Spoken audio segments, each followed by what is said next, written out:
vaso escolhido, eu sou teu. Desde o nosso encontro na estrada, me fizestes enxergar tua luz. Fiquei cego pro mundo e vivo pra Jesus. Ressuscitei teu evangelho, doce alimento pros cristãos. Caminhei, levei teu ministério, que é luz em meio à escuridão. Prego amor, a tua verdade, serás restaurado quem vive da fé. Seja o homem novo, esperança em oração. Cristo tem todo o poder, alegrará teu coração. Prego amor, a tua verdade, serás restaurado quem vive da fé. Seja o homem novo, esperança em oração. Cristo tem todo o poder, alegrará teu coração. Vaso escolhido, eu sou teu. Desde o nosso encontro na estrada, me fizestes enxergar tua luz. Fiquei cego pro mundo e vivo pra Jesus.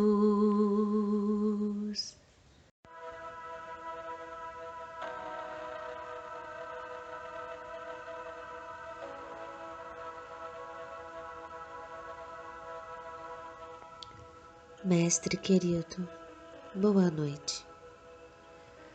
Como o Senhor reunia multidões para falar do plano maior, das leis do nosso bondoso Pai e para evangelizar, aqui estamos em mais um estudo, reunidos em Teu nome, para que nos elevemos espiritualmente, para que nossas ações estejam de acordo com as leis divinas, para que possamos, assim, espargir essências celestes aonde estivermos.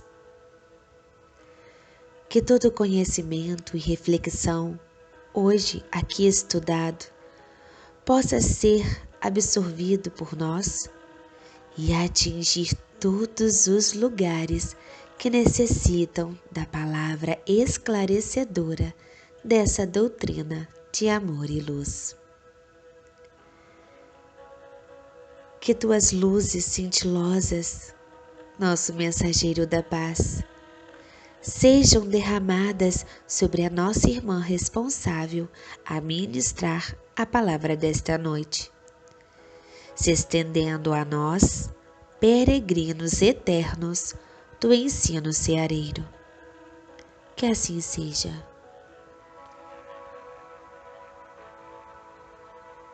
Meus irmãos, boa noite. A nossa leitura dessa noite está em Lamentações, capítulo 3, versículo 31 ao 33. Porque o Senhor não rejeitará para sempre, pois ainda que entristeça alguém, usará de compaixão segundo a grandeza de suas misericórdias, porque não aflige, nem entristece de bom grado aos filhos dos homens. Que assim seja. Dando continuidade ao capítulo da segunda parte, ao segundo livro, né? no capítulo 6, estamos falando, vamos entrar aqui no tópico, que vai trabalhar sobre os mundos transitórios. Lembrando que o nosso chat fica aberto desde o início. Então, vamos lá. Questão 234. Pergunta-se assim, Allan Kardec aos espíritos. Como ficou dito, existem mundos que servem aos espíritos errantes como estações e locais de repouso? Lembrando que espíritos errantes, essa denominação é dado a todos os espíritos que estão em estado de desencarne e que ainda necessitam passar pelos processos reencarnatórios para alcançar a evolução. Independente do nível evolutivo em que se encontra esse espírito, se ele necessita reencarnar, ele vai estar ali enquadrado nesse título, né, de errante. E aqui Allan Kardec está perguntando, já foi dito, já foi falar sobre isso, mas ele está querendo afirmar, né, confirmar ali o que já foi dito, na verdade, sobre existir mundos que servem para esses espíritos estarem repousando entre uma encarnação e outra.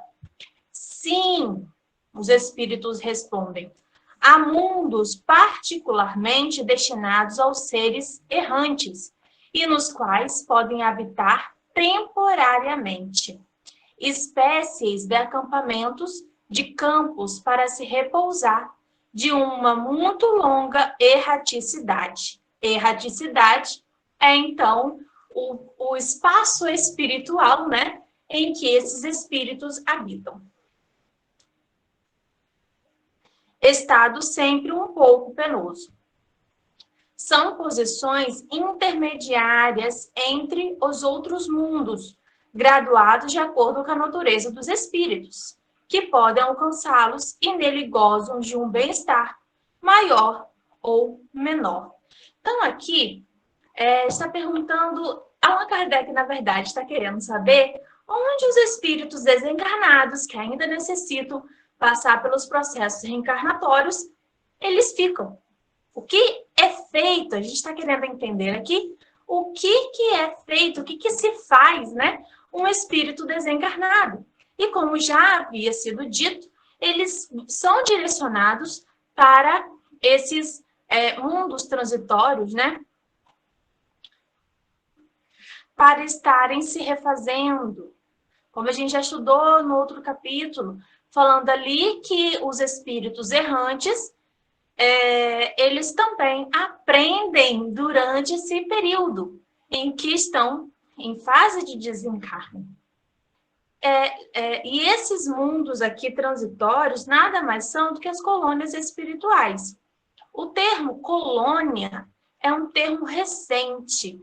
Na época de Allan Kardec, não foi ali feito esse termo, não é um nome, né, dado por Allan Kardec, nem pelos espíritos lá comunicantes com Allan Kardec. Então, colônia espiritual é um termo recente, né, em que a gente começou a aprender com as obras de André Luiz, de Emmanuel e outras obras também, né, outros registros que vieram para aprofundar sobre a vida no plano espiritual.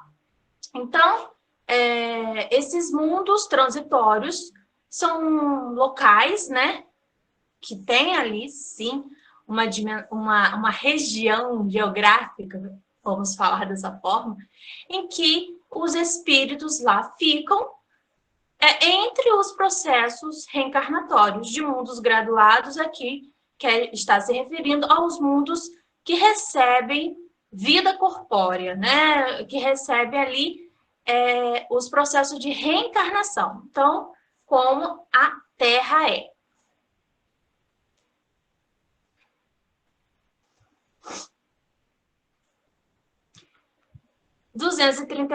A pergunta B, né? Os espíritos que habitam esses mundos podem deixá-los à vontade, esses espíritos, então, podem estar saindo desses mundos? Sim. Os espíritos que se acham nesses mundos podem deixá-los para irem aonde devem ir. Imaginai-os como as aves, que de passagem pousam numa ilha para refazerem suas forças, a fim de alcançarem o seu destino. Isso também é relativo. Vai de acordo com o grau evolutivo daquele espírito, pois ele pode não ter a consciência dessa sua liberdade, por estar em um estado de espírito, né? Porque o que limita o espírito é a carne, é a matéria. Então, o espírito pode não ter essa consciência de que ele pode estar, claro que ele não vai conseguir ir para um... Por quê? Os mundos transitórios, eles têm diversos patamares, né? Diversos níveis espirituais. Então, um espírito mais inferior, mais embrutecido, ele não vai conseguir migrar para um outro mundo transitório, porque ele não vai ter essa condição espiritual, certo? Mas há sim a possibilidade de estarem indo de uma colônia a outra, colônias, mundos transitórios, né, que são vizinhos. Porque nesses acampamentos, como aqui falo, né, onde há ali a separação de grupos, a gente aprende com os livros de André Luiz, e que existe muitas que fazem fronteira. E alguns espíritos conseguem estar, sim, indo dessas cidades, né, de uma cidade a outra. E outros já não conseguem. Tudo vai da sua limitação do pensamento, pelo estado penoso em que se encontra. Se o espírito ainda estar ali sofrendo com as seus arrependimentos, se ele está vivenciando, por exemplo, o seu desencarne, ele não vai ter a condição de estar fazendo essa viagem de uma cidade a outra, de uma colônia a outra. Então, a gente tem, por exemplo, o Vale dos Suicidas, que é uma colônia espiritual. Lá, esses espíritos estão numa condição de muito sofrimento e que eles ali não vão ter essa condição de ir para alguma outra colônia, algum outro mundo transitório, certo? Outros espíritos já conseguem. E outros espíritos que são... só consegue ser realizada essa transição, essa viagem, né? Entre mundos de mesmo grau evolutivo, certo? E para viagens mais longas, para outros mundos transitórios, somente sendo ali administrado por um benfeitor que vai estar proporcionando o transporte para estarem indo de uma colônia a outra. 235 pergunta assim: os espíritos progridem durante sua estada nos mundos transitórios? Certamente. Aqueles que se reúnem assim fazem-no com o objetivo de se instruírem e de poderem mais facilmente obter a permissão de alcançarem lugares melhores e ascender à posição dos eleitos em qualquer lugar, em qualquer estado que nós estejamos. Vamos sim ter a condição de evoluir, porque a gente não fica em estado de estagnação imposto por Deus. O estado de estagnação é colocado por nós mesmos, em que isso é possível. A gente não regride, mas a gente estagna. E isso é pela nossa falta de vontade de querer evoluir. Agora, Deus, em qualquer lugar que estejamos, em qualquer estado espiritual que estivermos, nós vamos ter a condição, sim, de estar evoluindo por meio das nossas experiências. Então, encarnado em um corpo físico, desencarnado, estando em uma colônia umbralina, estando ali em qualquer mundo, de qualquer grau, evolutivo, né? A gente tem essa condição de estar aprendendo. 236. Os mundos transitórios, por sua natureza especial, são perpetuamente destinados aos espíritos errantes? Não. Então, esses mundos, eles ficam eternamente nessa posição? Os espíritos respondem que não. Sua posição é apenas temporária. E esses mundos também vão estar passando por seus processos evolutivos. 236b. São eles, ao mesmo tempo, habitados por seres corporais? Então, esses mundos, além de estarem sendo postos de repouso, né? Acampamentos onde recebe os espíritos errantes, os espíritos que estão em estado de desencarne, eles também recebem seres corporais, eles são mundos que recebem, que estão ali dispostos aos processos de reencarnação? Não. Sua superfície é estéril. Aqueles que os habitam não têm necessidade de nada. Estéril no sentido de vida corporal, né? Então, aqui, vamos observar a Terra. A Terra, ela nos ela nos providencia o alimento, a vestimenta, tudo que a gente necessita, podemos encontrar na Terra, nesse nosso planeta. E água, então tem água, tem o ar, tem a luz, tudo que vai abastecer o nosso corpo físico. No mundo transitório, não há essa vida orgânica, essa vida corporal, certo? Uma vez que o seu destino é para estar recebendo espíritos que não necessitam de serem abastecidos por essas energias, por esses alimentos, que um mundo que está nessa fase de vida corpórea, né, de receber encarnantes, necessita estar fornecendo aos seus habitantes. Essa esterilidade é permanente ou resulta da sua natureza especial? Não. São estéreis transitoriamente. Então, esses mundos, eles sempre serão assim? Eles sempre serão estéreis?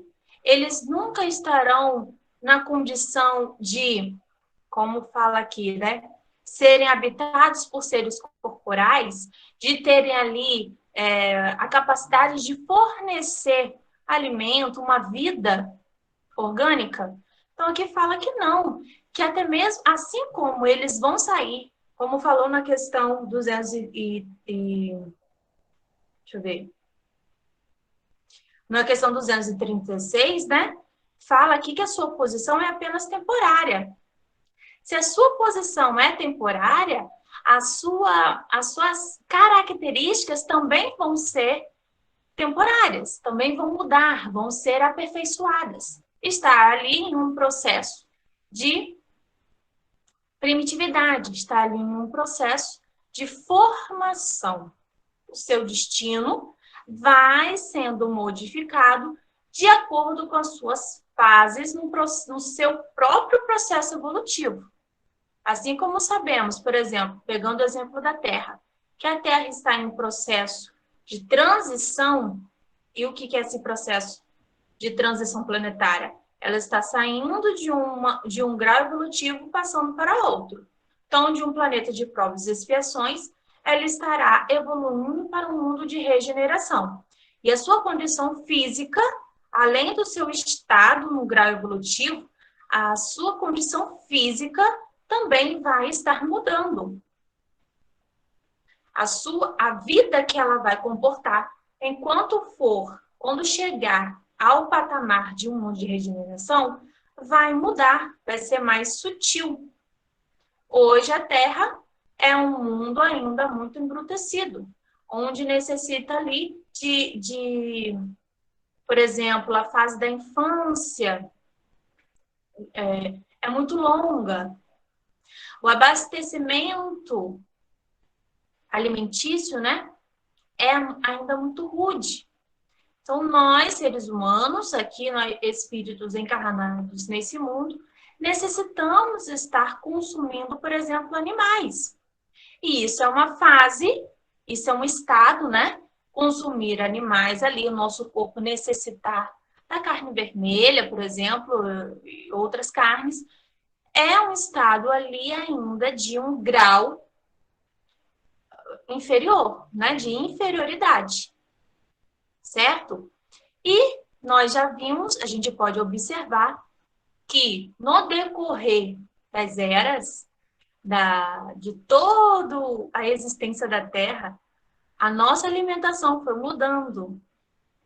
Hoje, a gente já consome muito menos carne, né? Do que consumíamos há milênios atrás. Então, isso tudo vai mudando, vai se aprimorando. A necessidade física vai se aprimorando, vai diminuindo.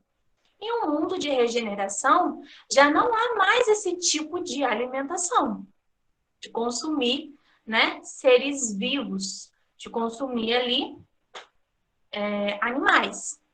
A alimentação vai ser completamente diferente do que a gente entende como alimentação aqui na Terra, certo? Então, hoje, a pessoa vegetariana está evoluída? Não estou falando isso, certo? Não é isso que eu estou falando. Mas já é ali um grau, sim, de consciência que esse espírito alcançou, certo? Então, continuando.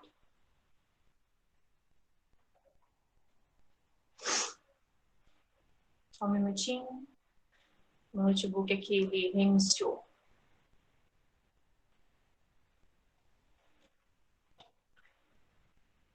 Então, 236 ainda, Allan Kardec faz outra pergunta. Esses mundos, então, devem ser desprovidos de belezas naturais? Como a Terra, que é um planeta lindo, exuberante, que tem cada paisagem que nos tira até mesmo o fôlego, né? De tão lindo que é. Então, aqui está perguntando isso. A natureza, os espíritos respondem, se traduz pelas belezas da imensidade, que não são menos admiráveis das que chamais de belezas naturais. Então, tem ali, sim, não é um mundo vazio, tem a sua paisagem, né? Alguns bem uma vegetação sombria, né? Outros já com uma vegetação mais agradável aos olhos, e isso vai de acordo ali com o grau evolutivo daquele mundo transitório, certo? Porque entre os mundos transitórios existe a diferença de evolução, certo? Então, há mundos transitórios que estão mais elevados do que outros. Visto que o estado desses mundos é transitório, a Terra estará um dia no mesmo estado?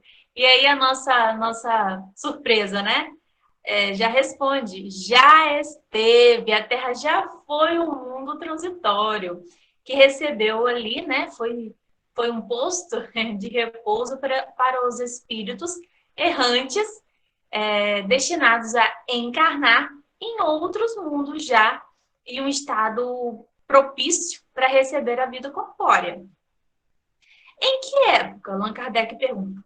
Durante a sua formação. Então, quando a Terra estava ali, né, no seu estado primitivo, onde não tinha condição de haver vida, onde estava, como fala Emmanuel, né, no livro A Caminho da Luz, onde conta a formação da Terra e toda a sua história para se tornar um mundo de planetas de provas e expiações, né? Começando a receber espíritos para ser um mundo de reencarne, Emmanuel ali vai contar todo esse processo por qual a Terra passou, onde no princípio ela era coberta do que ele denomina como protoplasma, se eu não me engano, e que é uma natureza onde, como se fosse sementes, né? onde ali há o germe da vida, mas ainda não havia sido desabrochado aquela vida, né? Estava entrando nesse processo ali estava em estado transitório, né? Temporário, desculpa, estava em estado temporário, né? De preparação para ser um mundo de provas e expiações. Ali no seu estado primitivo, onde não havia vida corpórea, mas estava sendo preparado para receber essas vidas corpóreas. E Allan Kardec coloca aqui uma nota, né? Nada é inútil na natureza. Cada coisa tem o seu objetivo, a sua destinação. Nada é vazio, tudo é habitado. A vida está em toda parte. Assim, durante a longa série de séculos que se escoaram antes da aparição do homem sobre a Terra, durante esses lentos períodos de transição atestado pelas camadas geológicas, antes mesmo da formação dos primeiros seres orgânicos sobre esta massa informe, neste árido caos, onde os elementos estavam confundidos, não havia ausência de vida. Mesmo não havendo vida orgânica, havia vida, havia ali uma utilidade para este mundo que estava indo em formação. Os seres que não tinham as nossas necessidades, quais são as nossas necessidades, né? Necessidade de um tempo mesmo, né? Adequado para a nossa sobrevivência, porque a gente não suporta nem calor extremo, nem frio intenso, né? Então precisa de uma temperatura ambiente adequada para a nossa sobrevivência, precisa ali de água, de alimentação, de luz, né? Nem as nossas sensações físicas aí procuravam refúgio. Deus quis que mesmo neste estado imperfeito, ele servisse para alguma coisa.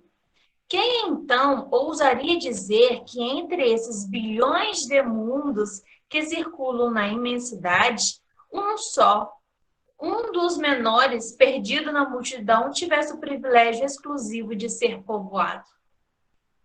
Qual seria então a utilidade dos outros? Deus não os teria feito senão para recriar os nossos olhos? Suposição absurda, incompatível com a sabedoria que emana de todas as suas obras. E inadmissível quando se imagina tudo aquilo que não podemos perceber. Ninguém contestará que nesta ideia de mundos, ainda impróprios à vida material, e, portanto, povoado de seres viventes apropriados a este meio, há alguma coisa de grande e de sublime, onde se encontra talvez a solução de mais de um problema. Então, a gente vê o nosso sistema solar, todos esses planetas, né? E que a gente não encontra, não visualiza vida nesses planetas, né? E isso vem para nos esclarecer que sim, existe ali habitação nesses mundos. Alguns deles já são mundos de regeneração, são mundos mais evoluídos do que a Terra, e que a vida que existe ali, a gente não consegue, é muito sutil, e a gente não consegue observar com os nossos olhos. E existe também planetas que estão nesse estado de mundo transitório, estão passando por essa transformação, né? E que são mundos que recebem esses espíritos errantes, certo? Então a gente pergunta, todas as colônias espirituais, todas que a gente já estudou, já leu ali dos livros de André Luiz, vão então um dia se tornar um mundo de provas e expiações? Não podemos afirmar isso, certo? Cada um vai ter ali um destino. Conhecemos uma colônia, Mato Verde, que ela foi desativada, por exemplo, certo? Então, ela era ali um mundo transitório, onde recebia espíritos errantes, estando na faixa umbralina, e que ela foi desativada. E vai ser ali transformada, vai ter ali um outro objetivo. Não vai ficar inutilizada, certo? Vai ter ali uma transformação, porque Deus aproveita tudo. Mas devido ali aos arranjos que estavam sendo realizados pelos espíritos inferiores e primitivos, ela foi desativada, foi ali resgatado os espíritos que eram prisioneiros por outros, pelos chefes, né, pelas gangues que comandavam aquela colônia, e ela vai ser ali destinada, ter um outro destino, vai passar por uma reforma. E durante essa reforma ela não vai ficar inabitada, né? Alguém quer fazer alguma pergunta ou algum comentário sobre esse item, sobre esse tópico? A gente pode avançar. Então, deu para compreender bem o que são esses mundos transitórios e que até mesmo esses mundos transitórios, eles passarão por suas fases evolutivas. Então, por exemplo, no livro Nosso Lar, vai contar processos por qual a colônia Nosso Lar já passou de evolução. André Luiz relata ali a história, né, da colônia Nosso Lar. Então, colônias espirituais que não estão ali, é porque o Nosso Lar, ela não está bem na faixa umbralina, ela está ali numa faixa de transição. Ela pega um pedaço ali da atmosfera terrestre, né, se encontra ali, vamos dizer, nas fronteiras do umbral, né? O Nosso Lar se encontra na fronteira do umbral. E ela já evoluiu bastante. Então, conta-se ali, André Luiz, por exemplo, que no princípio daquela colônia, quando ela foi criada, havia a alimentação como se realiza na Terra. Claro que alimentos, né, plasmados. E após uma reforma, esses alimentos foram retirados, permitindo-se só para os espíritos recém-chegados um alimento bem suave, como uma sopa e algumas frutas. Então, isso já mostra um processo de evolução por qual a colônia Nosso Lar passou. E assim acontece com todas as colônias espirituais. Então, Edna está perguntando, o umbral é um desses mundos transitórios ou o mais primitivo? Umbral, na verdade, não é um local, né? Um umbral é uma região, vamos dizer assim, como que eu vou explicar? Porque muitas das vezes, quando a gente fala umbral, a gente pensa que é um lugar só, né? É uma região. Mas não, umbral é um estado, né? Como que eu vou dizer? Agora fugiu a palavra. Mas é uma dimensão ali, né? Porque a gente não fala primeiro, segundo, terceiro. Umbral é o nome do terceiro estágio, terceira ordem ali, né? Onde recebe os espíritos que ainda estão mais embrutecidos e mais enraizados ali em seus vícios, certo? Então, por exemplo, o Vale dos Suicidas é o nome de uma colônia que se localiza no umbral, certo? Mato Verde é uma colônia que tem esse nome que se localiza no umbral. Mas qual que a gente pode estar falando? Tem um que até é relatado por André Luiz, que se chama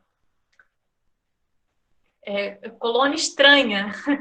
É uma colônia que tem esse nome que está na região umbralina. Então, o umbral ele tem diversas cidades espirituais com seus nomes próprios, certo?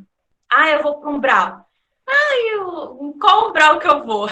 Tem uma diversidade, uma infinidade de opções para estar me recebendo de acordo ali com o estado em que eu me encontro. Então, fala-se, explica-se que o umbral é um estado de consciência que o espírito se encontra e é arrastado por essa região inferior, certo? E ele vai ser arrastado por uma localização geográfica, vamos dizer assim, de acordo com a sua personalidade, com suas características, seus sofrimentos, em que ele é atraído por iguais. Então, se eu me suicidei, eu vou para um lugar onde os espíritos suicidas estão. Há essa atração por afinidade. Então, se eu sou uma pessoa que tive ali problemas com drogas e eu posso ter, por exemplo, desencarnado de overdose, eu vou para uma região, no umbral, onde tem ali a cidade ou vale, ou uma casa, algo assim, onde há espíritos que tiveram essa mesma natureza de reencarnação ou desencarne, certo? Então, Inês está perguntando, esses locais citados são estados ou existem camadas assim denominadas?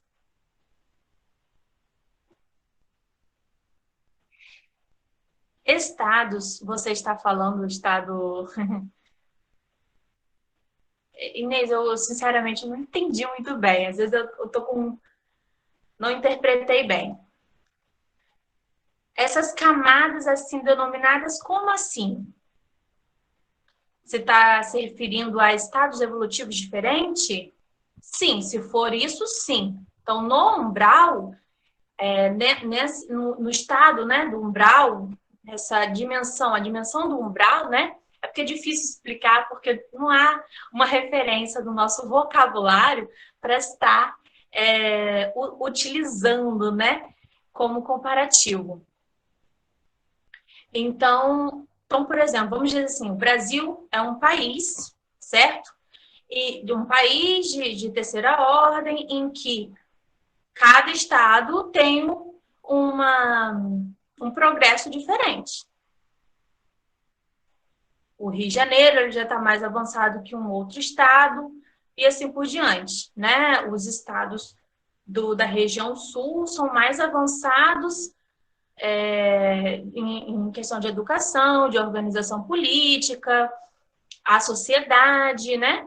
É mais organizada e mais avançada do que os estados do Sudeste e do Norte e tudo mais, certo? Como lá, se a gente for comparar o país do Japão, é bem mais avançado do que o Brasil, né? Então, existe ali essas diferenças.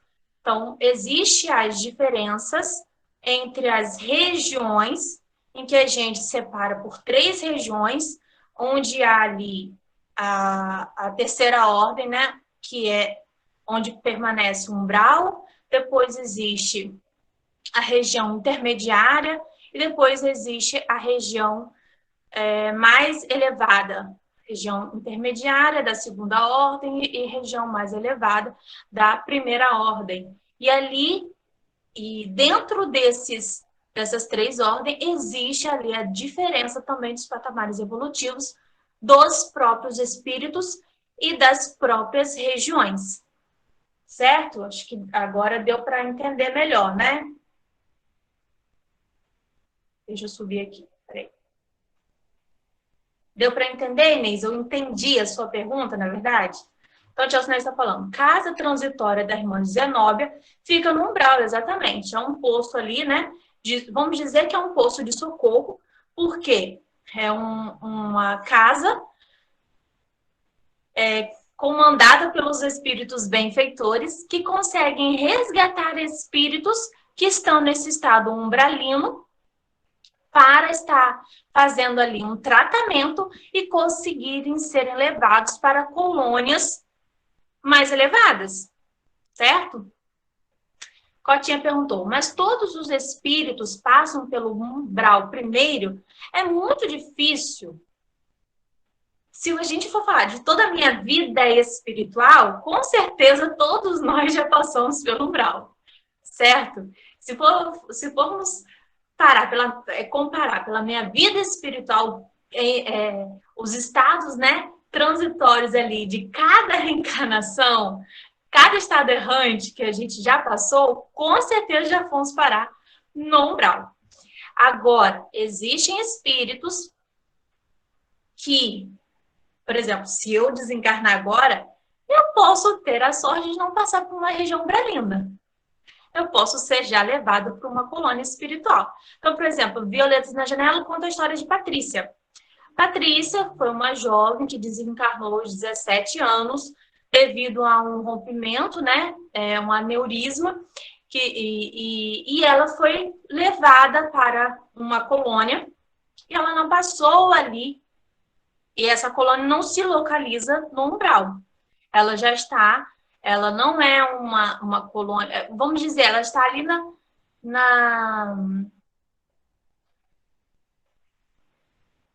fronteira do umbral, assim como o nosso lar, certo? Então, ela já foi diretamente para essa colônia que é muito bem assessorada pelos espíritos benfeitores. Fica ali, sim, na fronteira do umbral, como o nosso lar, e a maioria das colônias que a gente conhece fica, sim, nas fronteiras umbralinas, porque ainda está na atmosfera da Terra, certo? Mas, por exemplo, eu, ao desencarnar, posso ir para uma região umbralina como uma posição, como um estágio, né? Por exemplo, eu posso ir para um posto de socorro que se encontra no umbral, certo?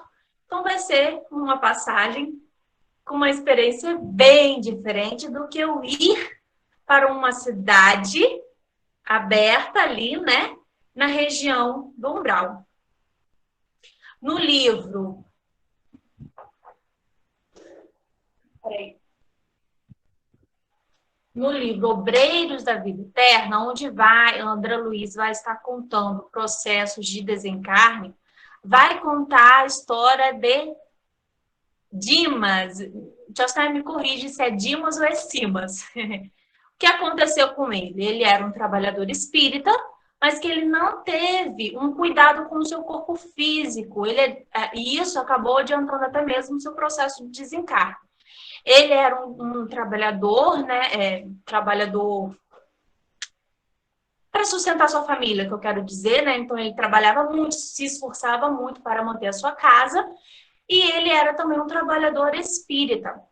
Ele não tinha ali uma vida, ele não tinha vícios, mas ele não tinha ali, por exemplo, ele não fazia evangelho no lar, na sua casa, né? Ele era um trabalhador espírita, mas ele não realizava evangelho no lar, na sua casa, e ele era muito apegado à matéria, muito apegado à sua família. Dimas, né? Então, o que aconteceu com ele? Quando ele desencarnou, ele foi resgatado pelos espíritos benfeitores, pelos méritos que ele conquistou como trabalhador na doutrina espírita, né? E isso pode ser em qualquer religião. E ele foi resgatado e levado para um posto de socorro localizado no umbral. Por quê? Ele ainda estava muito preso ao seu corpo físico e ele não teria condição de ir mais além, de subir mais. Ele ainda possuía no seu corpo perispiritual fluidos do seu corpo físico. Então, ele precisou ser levado para um posto de socorro na região do umbral para poder fazer, expurgar essas energias. E depois ele seria levado para uma colônia fora da região umbralina. Certo? Então, existe muitos detalhes que a gente não imagina. Certo? É como assim, para a gente chegar no 10º andar de um prédio, a gente tem que passar pelos outros. Não é? Pois é. Vamos ver aqui as outras perguntas. Neide, podemos dizer colônias umbralinas? Sim, com certeza. Porque a gente está se referindo a todas as colônias umbralinas. Então, não existe uma colônia com o nome umbral. Isso não existe, né? Ah, eu fui para a colônia umbral. Não existe isso. Eu fui para uma colônia umbralina. E aí, é preciso ser feita uma pesquisa para saber qual exatamente é o nome dessa colônia, qual é essa região, tá bom? Então, umbral, ela se espalha pelo mundo inteiro. O umbral aqui da Terra, né? Se espalha pela Terra inteira.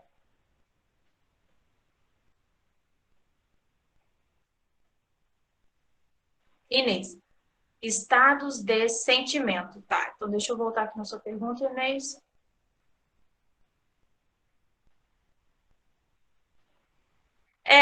As colônias umbralinas, elas é justamente um estado de consciência, né? Onde você é arrastado para essa região pela afinidade, da sintonia, em que você vai passar por essa depuração. Tanto que um espírito benfeitor só consegue realizar um resgate na colônia umbralina quando você estiver num estado permissivo e apto, né, para ser resgatado. Então, às vezes, o espírito faz oração, pede por resgate e não consegue. Por quê? Porque ainda existe ali vestígio no seu perispírito que o prende naquele sofrimento que ele se encontra.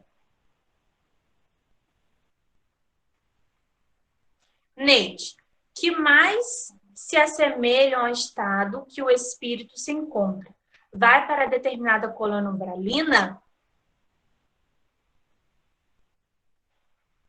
Exatamente. Os espíritos, eles são atraídos pelas suas afinidades. Então, por exemplo, eu aqui no mundo encarnado.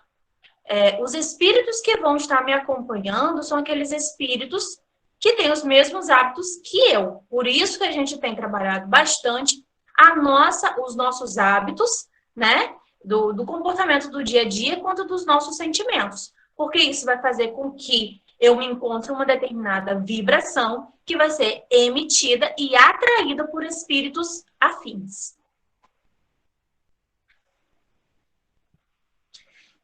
Respondi, Neide? E na colônia, e isso acontece também com o nosso desencarno. Como eu citei, né? Então, existe o Vale dos Suicidas. Esses espíritos, no livro Ação e Reação, vai estar explicando sobre como que essas regiões foram criadas, né? Como que foi feita ali cada cidade na região umbralina. Justamente porque, vamos dizer assim, a gente não tem como dar uma dimensão de tempo, mas os primeiros espíritos que passaram pelas vivências corporais aqui na atmosfera da Terra, né? E desencarnou, eles foram ali construindo com os seus pensamentos a paisagem dessas cidades, a sintonia, a vibração dessas cidades umbralinas. Então, assim como, por exemplo, a gente cita o nosso lar, porque é relatado a história da construção no livro, né? Nosso Lar, que foi em espíritos portugueses que ao desencarnar já eram mais elevados e assumiram o compromisso de estar construindo uma colônia acima do Rio de Janeiro. Então, eles construíram com o seu pensamento. São chamados até mesmo de arquitetas, certo? Arquitetos espirituais. Então, eles construíram com o pensamento. E as colônias umbralinas também foram construídas, pouco a pouco, com a força do pensamento dos desencarnados. No livro Ação e Reação vai explicar esse processo. Então, por exemplo, os estudos teóricos acerca de doenças como doenças psicológicas, né? Como que eles conseguem estar encontrando enquadrando pessoas com o mesmo tipo de doença. Como que eu posso dizer que essa pessoa, por exemplo, não só doença, né, mas qualquer tipo de disfunção? Como eu posso caracterizar, definir que essa pessoa é autista? Pelos padrões que se repetem de um autista para o outro, não é? Então, eles ali têm as suas características que colocam nessa definição como autistas, assim como outras questões, né? Então, por exemplo, uma pessoa esquizofrênica, existem ali padrões que se repetem de comportamento, de falas, de pensamentos. E isso é o que acontece também nas outros transtornos, né? Como a Laura está falando aqui. E isso é o que acontece na construção das colônias umbralinas. Os espíritos que têm os mesmos comportamentos, os mesmos pensamentos, eles vão ser atraídos para uma mesma região. E a projeção mental é o que vai estar dando a definição da paisagem daquele ambiente. Isso foi lá no comecinho, né? Agora, os espíritos recém-desencarnados, que são atraídos para essas regiões, vamos dizer, já encontram tudo pronto, e vai sendo acrescentado de acordo com a evolução dessas colônias, desses mundos transitórios também, porque eles vão progredindo.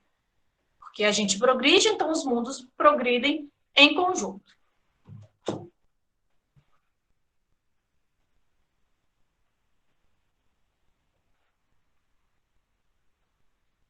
Cotinha perguntou, existe em cada casa dessa do umbral, tem um chefe? Sim, tem. Algumas são bem, vamos dizer assim, abandonadas. E outras são mais organizadas. Então, por exemplo, nas colônias onde recebe os espíritos viciados, nem sempre vai com algum tipo de transtorno, né? Chefes e suas gangues. Então, depende. Tem algumas que sim, tem outras que não, que estão completamente abandonadas, que para lá vão espíritos que não têm estímulo, não têm ambição, não têm, assim, uma motivação para nada. Existem esses tipos de colônia, sim. Agora, em outras mais organizadas, com certeza existe chefes, gangues, como, por exemplo, nessa Mato Verde, ela foi tão dominada por essas gangues que a espiritualidade maior interveio ali para resgatar os prisioneiros e dar uma outra destinação a essa colônia, de tanta maldade que estava havendo ali, né? Dificuldade de estar tendo um progresso, Loja Banco de verde não tinha nada, porque um espírito que foi resgatado dessa colônia, ele falou, né? O nome é Mato Verde, mas de verde não tem nada, porque a vegetação era completamente marrom, não tinha vida naquela colônia, justamente pelos sentimentos dos seus habitantes. No livro Libertação, um dos espíritos mesmo vai estar relatando que, falando sobre uma região umbralina e que na terra de ninguém. Então, ali, provavelmente, não existe um chefe. Não tem a gangue daquela cidade estranha, né, que eu já citei o nome dessa colônia, é uma colônia ali umbralina, né, cidade estranha, que tem um domínio de uma gangue muito forte, uma cidade bem organizada, no umbral. E que existe essa cidade que não é terra terra de ninguém, né, que não tem muita utilidade, que ele fala subúrbio, né, ele chama de subúrbio, ele fala que eles não têm interesse nenhum lá. Porque existem, lá habita espíritos que não têm, que são chamados de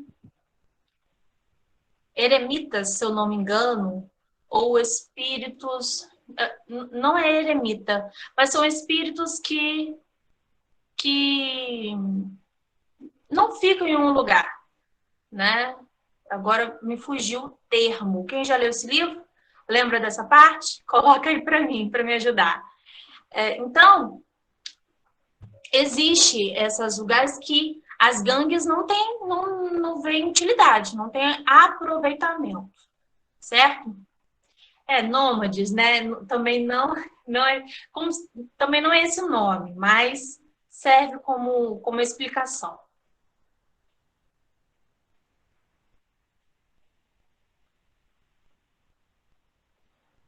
Colônia São Sebastião, que foi a colônia para a qual Patrícia foi levada. Isso mesmo, Laís.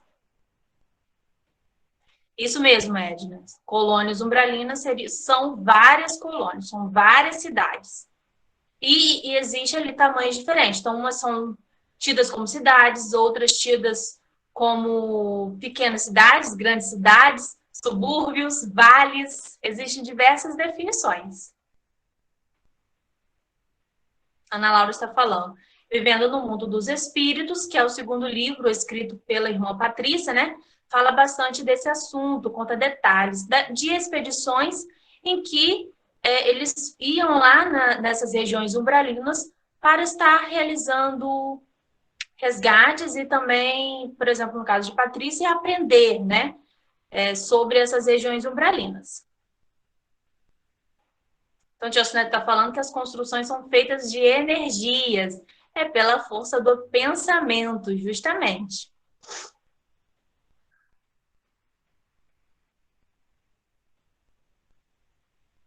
Bom, li todos os comentários. Existe mais algum comentário? Já são 9 horas. Deixa eu ver aqui. Pelo menos. A Ana Laura está falando, eu gosto muito desse assunto. Sim, é um assunto que nos traz bastante perguntas, né? Porque, por mais que exista ali a coleção de André Luiz, que nos conta bastante detalhes, ainda nos restam muitas dúvidas, né? Então, a gente está falando o livro Transição Planetária e a sequência, que é o livro, né, de Divaldo, psicografado por Divaldo pelo espírito Manuel Filomeno de Miranda, e a sequência Amanhecer de uma Nova Era, conta a história do rabino Eliakim, que é líder de judeus revoltos do plano espiritual. E ele lá comanda, né, uma gangue de espíritos que tem um objetivo. O objetivo de serem algozes do Cristo, né? Então, é como se fosse ali, né, aqui no nosso mundo não existe o domínio pelo tráfico de drogas, não existe os chefões, nas colônias, isso é tudo repetição do mundo das colônias umbralinas. Não foram os espíritos que nos imitaram, nós aqui, eles que ao reencarnar trouxeram isso para cá, né? E os espíritos nos influenciam as ideias para estar fazendo o mesmo aqui na Terra. Então, esses dias eu estava assistindo um filme que não tem nada a ver com essa história, mas vai falar ali, né, que um Deus, né, que é Deus, o Ares, né, que é o Deus da guerra, ele passou séculos e séculos soprando no ouvido dos homens receitas, fórmulas para a construção de bombas, de planos para guerras. E eles falou, né? Eu só soprei. Quem quis realizar foram eles mesmos. Então, os espíritos, eles nos influenciam, mas nós temos a opção de deixarmos ser influenciados por eles ou não, ou combater esses maus pensamentos, essas más influências. Então, os espíritos, eles acabam tendo uma responsabilidade pela má influência que exerce sobre nós, sim, mas a nossa responsabilidade não é diminuída, não só porque não partiu de nós, não significa que nós não temos a responsabilidade por ter feito. certo? Então, espero que tenha ficado bem explicadinho essas questões, porque, como eu falei, nos falta exemplos e vocabulário para estar explicando tudo de uma forma mais teórica, de uma forma mais clara, né, esclarecida mesmo, para vocês, para a gente, né, porque eu também. Então, até mesmo na literatura espírita, nem tudo tem como ainda ser revelado.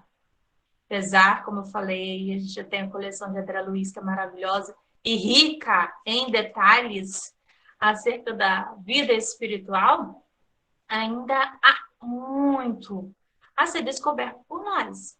Ainda há muito a ser revelado. Então, nesse livro Libertação, por exemplo, que a gente citou aqui, que existe essa colônia chamada Estranha, que olha o nome, olha o nome da colônia. Ela é tão estranha que o nome é esse mesmo. E que para até mesmo os espíritos benfeitores estarem acessando, eles precisam de uma permissão dos próprios chefes. Olha só. Então, nesse livro vai contar ali um resgate que estava sendo projetado pelos benfeitores, né?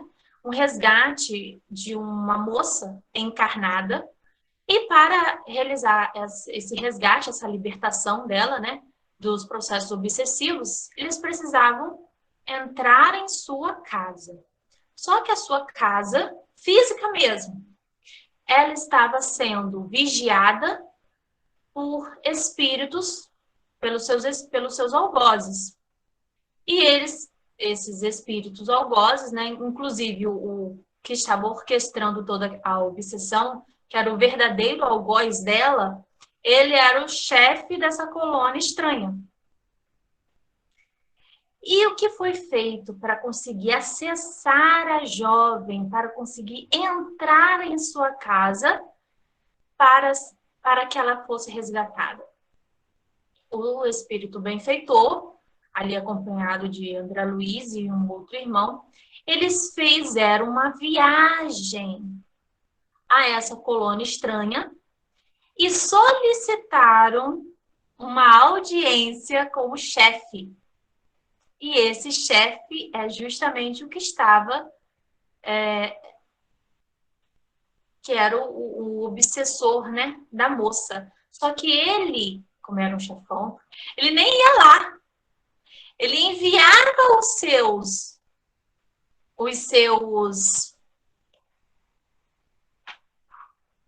trabalhadores, os seus súditos, né, os seus súditos para fazer ali a alienação mental da moça. Então, ele mesmo não ia lá, ele enviava outros para estar vigiando, que então tinham os que ficavam lá no portão vigiando, para não permitir a entrada de nenhum outro espírito indesejado, que seriam os benfeitores, e ficavam outros dentro da casa, na companhia da jovem, fazendo com que ela sofresse processos de loucuras, né? Fosse tida como louca.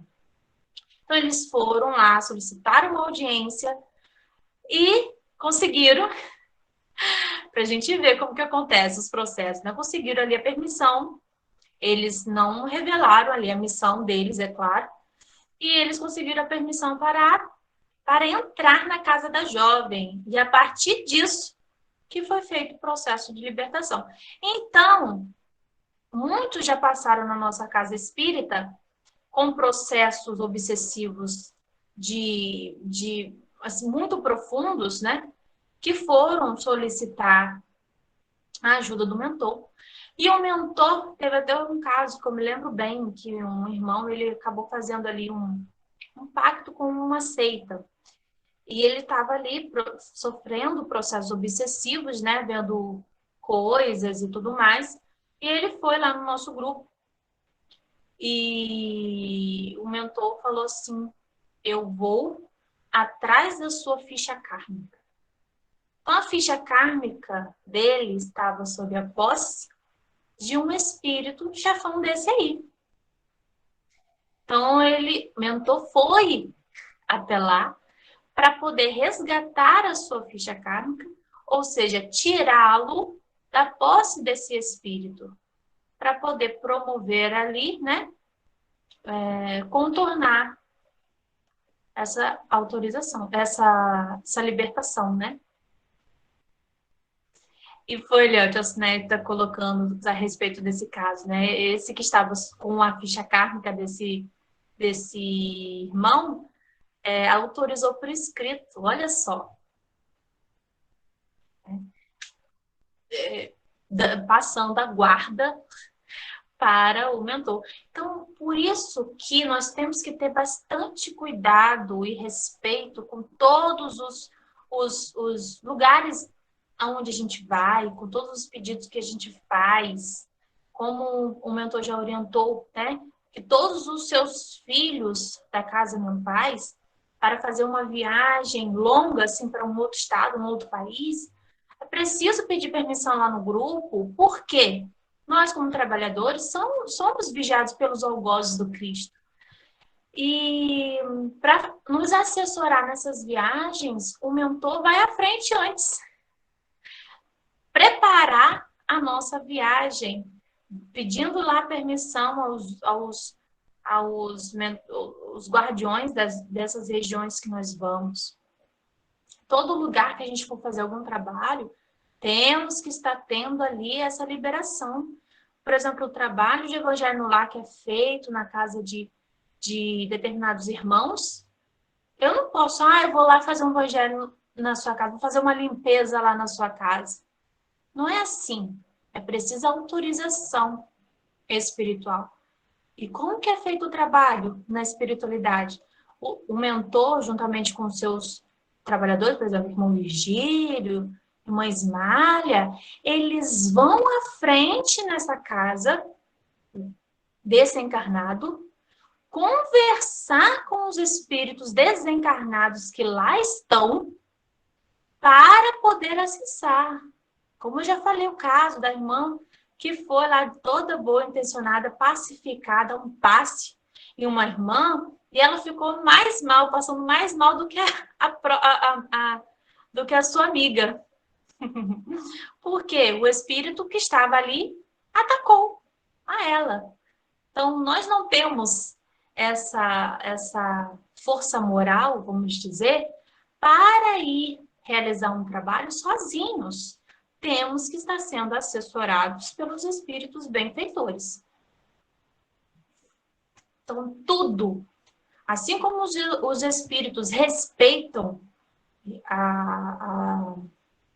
uns aos outros, independente do seu grau evolutivo, nós também temos que respeitar. Se os espíritos lá, né, como desse livro Libertação, quisessem invadir a casa, eles iriam invadir. Mas ia acontecer ali uma batalha. Então, olha só, eles respeitaram o processo que estava acontecendo ali. Eles foram pedir uma permissão. Eles, de um patamar evolutivo bem mais alto, foram pedir a permissão para entrar naquela casa de um espírito ali inferior. Porque ele estava com a posse daquela família, né? Tem todo, porque os espíritos benfeitores, além de respeitar, eles buscam o melhor caminho possível para os trabalhos, para todos os resgates. Eles não vão batalhar em guerra física, como, por exemplo, como Daiane citou o espírito Eliakim, né? Que, na verdade, nem era ele, era um súdito do próprio Eliakim que tinha mandado, porque ele mesmo, o próprio Eliakim, não quis ir, com medo, né? Provavelmente. Então, ele foi lá esperando um combate corpo a corpo. E não é assim que os espíritos trabalham. Claro que existem os guerreiros no plano espiritual que se vestem de armadura, carregam espada e tudo mais. Mas são, né? Cada ocasião pede um tipo de comportamento, um tipo de ação. É como São Jorge. São Jorge, na espiritualidade, ele continua a montar um cavalo. Ele já é um espírito, né? Evoluído, né? E que ele, pelo nosso entendimento dele, ele se apresenta da mesma forma com o qual a gente tem conhecimento aqui. Então, ele vai para todos as suas missões, ele vai a cavalo, ele vai de armadura, vai com a sua espada. Então, tem, como a Laura está falando, né, tem uma cavalaria de trabalhadores. E assim por diante. Já são 9h15, eu preciso encerrar o nosso estudo de hoje, porque ainda temos ali o trabalho de vibração que vai iniciar daqui a pouquinho, né? Então, vou colocar o nosso hino e a nossa oração de encerramento. Agradeço a participação de todos com as perguntas, porque, como eu falo, enriquece bastante o nosso estudo. Obrigada também pela atenção e peço desculpa aos irmãos, principalmente pelo avançar da hora. Uma boa noite de repouso a todos, que fiquemos na paz do nosso Mestre Jesus. Que assim seja. Se me amas com todo fervor, leve o meu reino por este mundo. Pesque almas por onde andar, tenhas paciência no olhar. Lembre como era o meu falar, ore com fervor espargindo amor.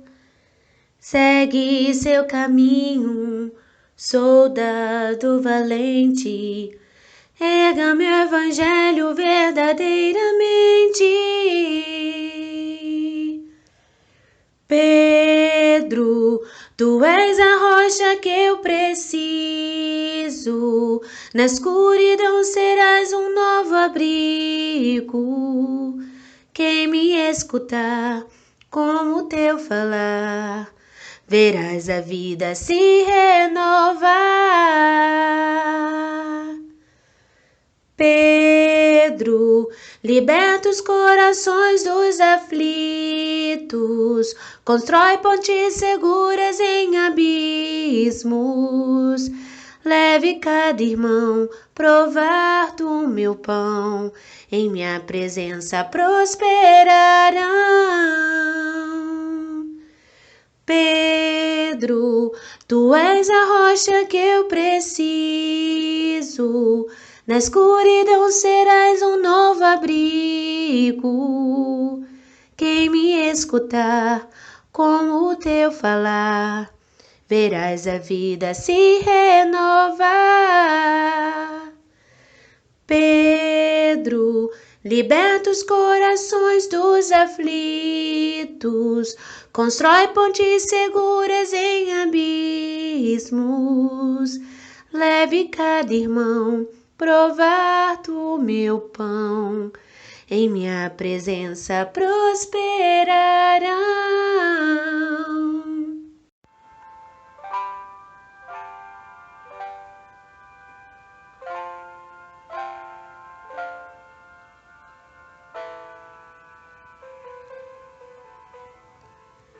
E assim, mestre querido, estudantes buscadores da vida espiritual, alimentados e instruídos, saímos deste estudo.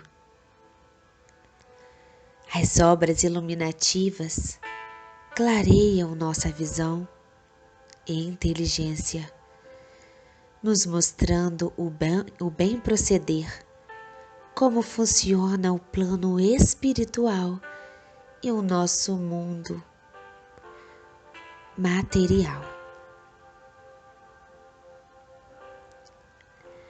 Como esses estudos nos energizam, confortam o nosso ser com tudo o que precisamos saber e entender. O projeto divino é tão maravilhoso. Pedimos, ó iluminado de Deus, reveste-nos de tua luz, para que consigamos seguir tuas pegadas, buscando o nosso melhor, removendo e transformando nossas pedras em trampolins, na escada evolutiva, na marcha à luz bendita. Envolva, Senhor, o nosso planeta com tuas vestes de cura e com perfumes de amor universal. Agradecemos ao nosso amado mentor Paulo de Tarso por nos proporcionar esse momento de alimento e de energização. Que possamos, ao desprender do nosso corpo físico, no sono espiritual, seguir em tua seara, trabalhando para ti, Mestre amado. Que fiquemos em tua santa paz, de amor e luz. Que assim seja.